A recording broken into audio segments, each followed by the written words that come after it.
Hoje é dia 24 de novembro de 2025. Nós vamos fazer mais uma entrevista para o site do The Outsiders, e dessa vez nós estamos aqui com Magda Figueiredo, mãe do Matias, educadora parental e atriz, consultora racial, especialista em aulas de cultura afro-brasileira, ministra palestras, cursos e letramento raciais individuais para grupos e para professores e empresas. Ativista e militante com a missão de convidar à transformação social.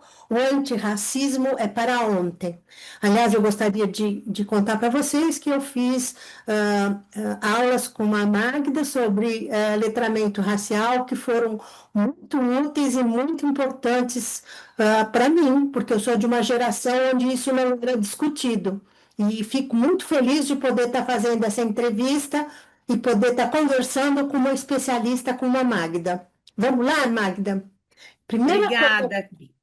primeira coisa que eu gostaria de perguntar para você é que você explicasse para as pessoas o que é colonização. Muito boa pergunta. Colonização, né?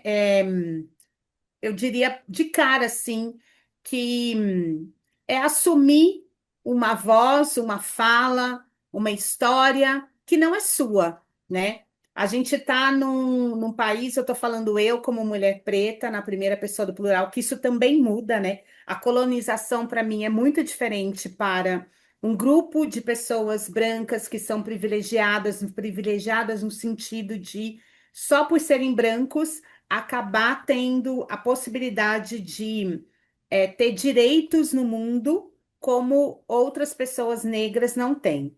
Então, essa colonização, ela é muito estruturada, muito bem planejada, é uma herança que se expande pelo Brasil, estou falando da colonização aqui do Brasil, né? De que ela sustenta mesmo o mecanismo de dizer é essa história que tem que ser seguida, é essa história que tem que ser vivida, é essa história que tem que ser contada. O padrão, que padrão? Padrão para quem? Padrão para seguir para que pessoa? Então, é uma estrutura muito bem organizada de que privilegia outras pessoas e silencia outras, e essas outras é o povo preto, são os povos originários, são os povos indígenas. Então, é como se a gente seguisse uma estrutura europeia, eurocêntrica, que diz que a gente tem que ser assim. E aí a gente vai seguindo, e aí a gente vai percebendo que a gente não se encaixa. A gente percebe que a gente não consegue alcançar esses direitos, direitos básicos, saúde, alimentação, saneamento, educação, a gente não consegue chegar a ter os nossos direitos porque a gente vive dentro de uma bolha, dentro de uma estrutura colonial que foi muito bem escrita, estruturada desde a época da escravização, desde a época que meus ancestrais foram capturados, sequestrados, trazidos para cá, para o Brasil, para a América para construir esse país. Nós construímos esse país, nós construímos o Brasil. E dentro deste mundo, a gente acaba seguindo esses padrões, seguindo esses processos ainda coloniais e deixando de existir e viver a nossa própria história, a nossa cultura, a nossa personalidade, a nossa identidade, aquilo que a gente é. Então, essa colonização ela veio para manter os privilégios e manter uma categoria que se diz padrão e única do nosso país, que não nos encaixa. O que você está dizendo é que há um apagamento da raça negra, das raças originárias e dos povos, da verdade, que construíram esse país, né? À exceção dos povos europeus, é óbvio, é isso. É, o que Isso eu perdura digo até a hoje. gente hoje ainda vê na parte acadêmica, a gente vê ainda nas escolas na primeira infância, ensinando a história do nosso país de uma forma que não é verdadeira, que não é a história real que existiu do nosso país, né? A gente não foi descoberta, a gente já existia aqui, né? Os povos originários já estavam aqui fazendo a história. A gente vê agora, a gente está aí acabando de vir de uma COP30, onde a gente percebeu os indígenas, os povos originários mantendo né, a nossa Amazônia de pé, para que a gente pudesse é, filtrar, né, para que a gente possa manter esse pulmão que é o nosso Brasil, que é a nossa Amazônia, que sustenta uma quantidade enorme do nosso país. Então a gente honra como esses povos originários? Como é que a gente está honrando o povo preto, que na época da pandemia eram eles que estavam, era nós que estávamos na rua, era nós que estávamos trabalhando. O maior índice de morte na pandemia são pessoas pretas, porque estavam trabalhando, precisavam trabalhar e, ao mesmo tempo, precisavam sustentar este país. Então, a gente tem um apagamento mesmo histórico, onde a gente sempre está em subserviência, né? A gente sempre está trabalhando, a gente sempre somos as pessoas que estão a serviço, quando, na verdade, não honram a nossa cultura, o nosso povo, a nossa raça, aquilo que nos representa, né? Outro dia eu estava contando para um grupo que eu falei, na época das mulheres que foram para as ruas para ter o direito de votar, onde estavam as mulheres negras do nosso país? Tá. Porque se você for olhar, dá uma busca, nem vou falar de aplicativo de busca, você busca, você vê as fotos das mulheres brancas, né, na rua, exigindo que elas votem, exigindo. Aonde estavam as mulheres negras? Será que elas não estavam com os seus filhos, cuidando dos filhos dessas mulheres que estavam lá buscando os seus direitos? Então, aonde é que a gente está? Esse apagamento diz muito sobre essa história, né? Diz muito sobre aonde a gente está, quando a gente está, né? E por que que a gente não está lá? É verdade, a Lilia Schwartz fala muito disso, né? Que as fotos revelam os apagamentos que são feitos pelos povos dominadores, né? Deixa Exatamente. eu falar outra coisa. Nós falamos de colonização e vamos falar agora de decolonização. Como isto pode acontecer e como isso se organiza, ou como nós podemos nos organizar para que isso aconteça. Eu vou falar um pouco, bem da minha vivência, da minha experiência, porque hoje, depois de um grande processo de estudos, estudos de grandes intelectuais, de grandes mulheres de grande relevância do nosso mundo preto, como Sueli Carneiro, Lélia Gonzalez, Beatriz Nascimento, Grada Quilomba, o próprio Frantz Fanon, que lá em 1950 já estava estudando sobre todos os processos que nos atravessam hoje, Cida Bento. Então, tem muitas intelectuais que trazem uma verdadeira história para a gente, que vai nos moldando para a gente entender, quanto pretos, aonde é que a gente está. Como é que a gente consegue ser pessoas descolonizadas deste país, né? E uma das coisas, um dos caminhos que mais acontece, e isso é uma herança realmente da branquitude, do grupos de pessoas brancas que estão atuando em escolas pelo racismo institucional, estão atuando nas empresas, estão atuando na área acadêmica, que traz esse processo que a gente vai se negando. Como é que a gente se nega, né? A gente se nega, acontece isso comigo. Aí você fala, não, isso, eu não sofro esse racismo, eu não experiencio esse racismo, porque a gente vai totalmente moldado por essa colonização que diz pra gente que não acontece, mas está acontecendo. Então a gente prefere negar para caber, negar para existir.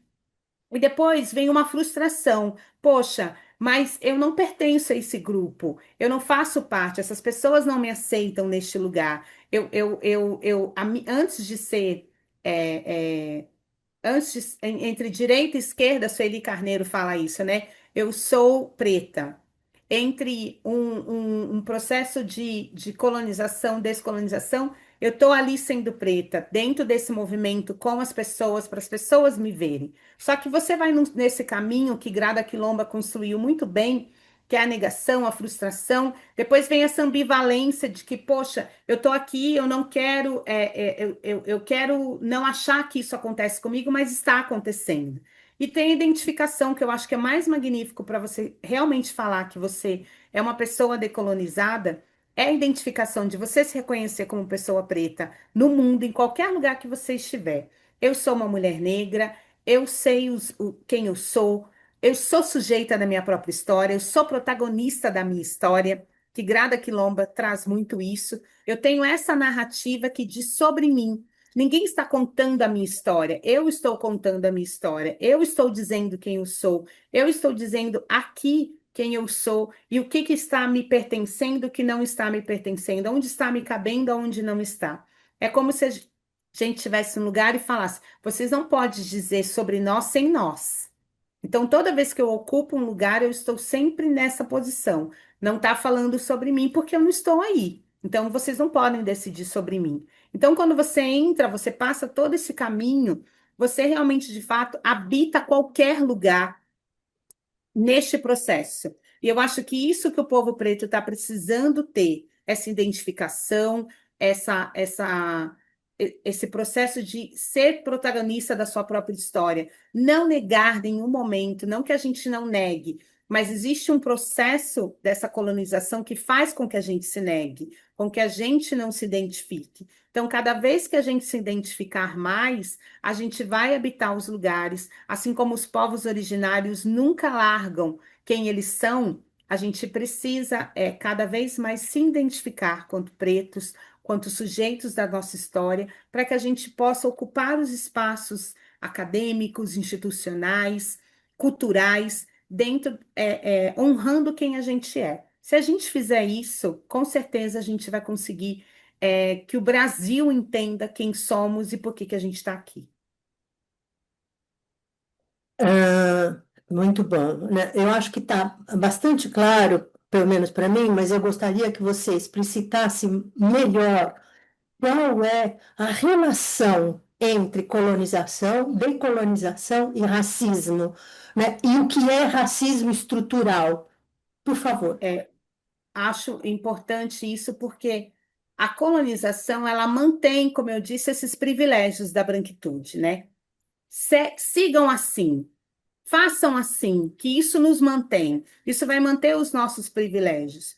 Porque o racismo, ele acontece quase que 80% das vezes, de acordo com as minhas pesquisas, quando a branquitude está perdendo seus privilégios. Então, para mim, a relação da colonização com o racismo é isso, é a perda de privilégio.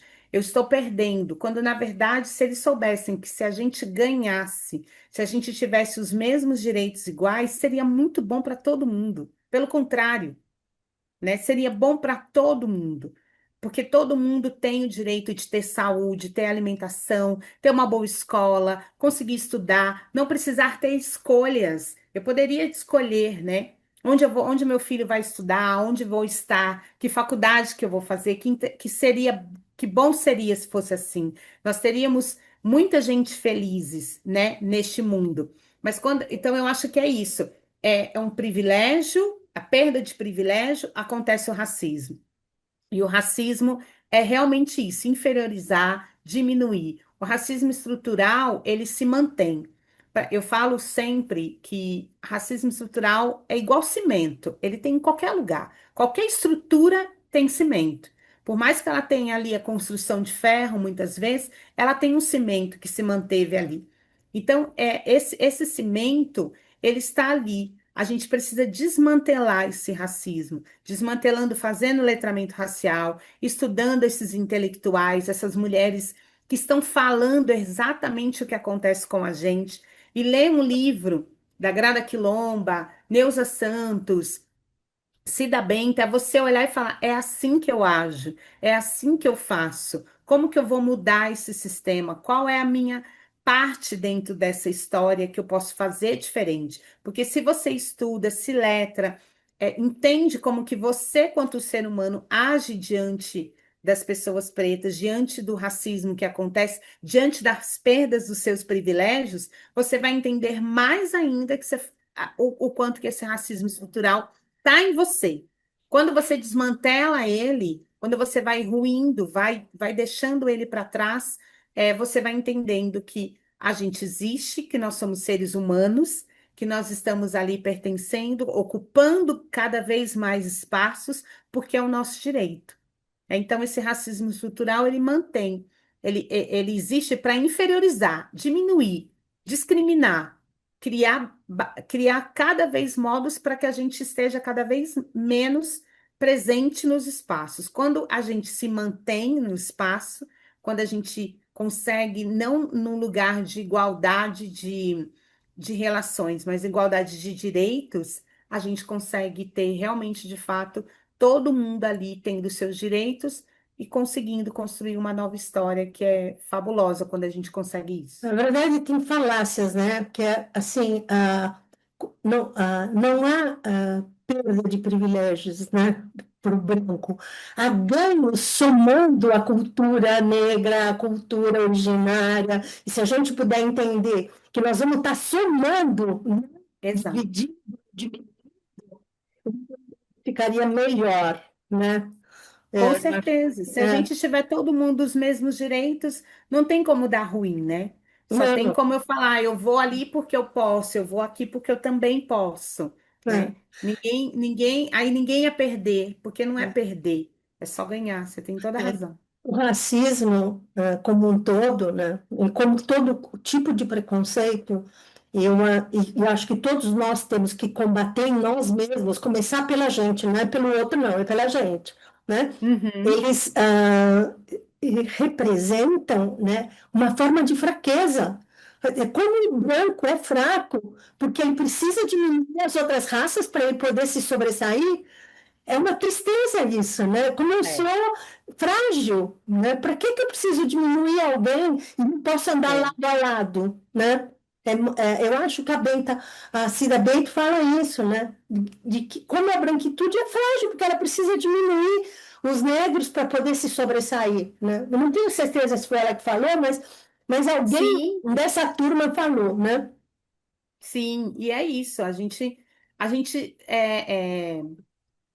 tem uma democratização sobre muitas coisas, né? Quando você vai num samba, quando você vai comer uma feijoada, você se socializa, você se relaciona com o povo preto, porque te dá, que está dando entretenimento, né? Mas quando você tem que ter essa pessoa para ser uma líder, uma CEO, né?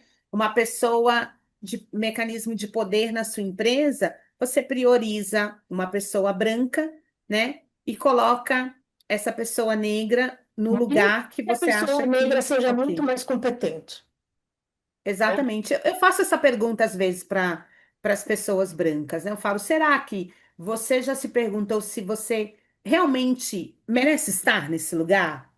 Quando que você se reconheceu como branco? Será que você tem essa casa, tem essa faculdade, tem esse trabalho, ganha o que você ganha porque você conquistou ou porque você é uma pessoa branca? Porque é uma pergunta que se faz. Você pode ter conquistado isso pelo seu intelectual, pelo aquilo que você é, mas você também, às vezes, em alguma instituição, pode estar ocupando o lugar de uma pessoa que você vai lá consultar quando você precisa, né? Ah, eu queria que você me ajudasse aqui, eu queria que você montasse essa proposta para mim, eu queria que você. Porque você não consegue fazer. Será que ela não estaria, não era ela que deveria estar no seu lugar? Se você ainda vai ali perguntar, né? Então, assim, a gente tem essas situações corriqueiras cotidianamente acontecendo no mercado de trabalho, por exemplo, e as pessoas estão ali neste lugar porque são brancas. É o processo da colonização. Você não pode estar inferior a essa pessoa. Você precisa estar no mecanismo de poder. Né? Só que no mecanismo de poder eu não tenho tanta competência assim. Eu preciso da ajuda dessa pessoa para chegar onde eu quero chegar. Então, isso é inferiorizar, é diminuir. É uma segunda escravidão, que eu às vezes falo, né? Você está ali usufruindo, né? Uma apropriação cultural de intelectual de alguém que deveria talvez estar no seu lugar, se você não fosse uma pessoa branca, né? Já fiz as pessoas pensarem sobre isso. É bem interessante quando elas conseguem entender e falar realmente há racismo neste lugar e eu não sei. Magda, gostei muito de ter optado por esse formato na gravação do Zoom do lado, branca, e podendo estar conversando e trocando ideias, tá? Que Eu achei bom. que ficou muito representativo daquilo que nós estamos falando agora. Eu queria Sim, fazer, para encerrar a nossa conversa, eu não sei se você já leu, mas se você não leu, leia, porque eu acabei de ler hoje, que é um livro da Chimamanda, que chama Contagem de Sonhos, de Não li ainda. é maravilhoso, porque ela conta a história de quatro mulheres africanas de lugares diferentes, de etnias diferentes, porque nós brasileiros olhamos para a África como se fosse tudo a mesma coisa, tudo preto. Né? Sim, Um um nigeriano branco, preconceito aquele, enorme, um racismo enorme. quer dizer, existe toda uma multiplicidade Volta de novo, Cris, que você falou, que falhou ali a voz, sua voz. há uma multiplicidade de etnias na África que nós brasileiros desconhecemos. E ela vai contar a história de quatro mulheres que é impressionante, né? Ela fala Ótimo, vou coisas ver. incríveis. Então, eu recomendo para você, se você não leu, e para outras pessoas também que Muito vejam bom. essa gravação, que leiam esse livro, porque ele é uma literatura, a Chimamanda escreve, faz ficção, mas ele é real, ele é uma forma de você começar uma instrução no letramento racial. Muito Muito obrigada. bom. E assim como muita gente pergunta para mim, né? Dicas de livros, vou aqui, ó, trazer Grada Quilomba, Memórias da Plantação para vocês que estão aí assistindo a gravação lerem, é muito bom. Tornar-se Negro, da Neuza Santos também é muito bom.